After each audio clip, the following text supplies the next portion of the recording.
unless you've been living under a rock, you have heard about the metaverse. And like most business people, you've probably got some doubts about it. And I think the fact that Mark Zuckerberg renamed Facebook into Meta and then Meta started bringing in lower results also didn't really help with the issue. But the thing is, the metaverse and metaverse applications already exist and they are already actually being used quite extensively, but generally not in the normal consumer sphere. So there is one consumer sphere that is really into the metaverse, and that is gaming.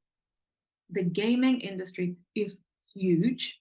It generally doesn't get as much attention in the tech world and in the business press because basically we're all a bunch of old people who don't really understand what Gen Z is doing in gaming. But gaming is a huge industry, and in gaming, the metaverse is really where you see a lot of innovation. So you can have a look at Roblox and what's happening at Roblox to really understand what's the innovation in terms of the metaverse in gaming. But it's not just the youth of today, and also using it too in some very serious, very adult industries. Oh, I didn't mean that, but you know what I mean. In very serious industries, in industrials, especially, so industrials, military, and actually also education. So think about this in industrials. Okay, if you want to make a factory, or if you have a factory and you want to install a new piece of equipment in a big factory, it's going to be extremely expensive. It's going to be extremely risky. You need to understand how it's going to fit in. You need to understand what the health and safety implications of this are going to be. So engineers were already modeling this in all sorts of different types of designs. Now you can actually take that kind of modeling and put it into the metaverse, which is why industrial applications of the metaverse, they are actually being used quite extensively, and the same with the military.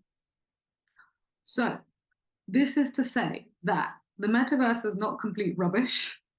Just because you are not wearing an Oculus, it does not mean that the metaverse should be completely written off. The metaverse is going to keep on being a thing. It is going to keep on evolving. But right now, it is something that is being used for specific applications rather than just kind of for your average normal person to go and hang out. If you want to learn more about this, my favorite author on the subject is Matthew Ball. Matthew Ball wrote a book on the metaverse, and The Economist made a short documentary about it, which is actually on YouTube, so you can go and watch that. Matthew Ball is not one of those weird CryptoPunks that's just basically going to be an evangelist without an actual business case. Matthew Ball is a real business expert on the metaverse. So if you're interested in this topic, he is my favorite person to learn from.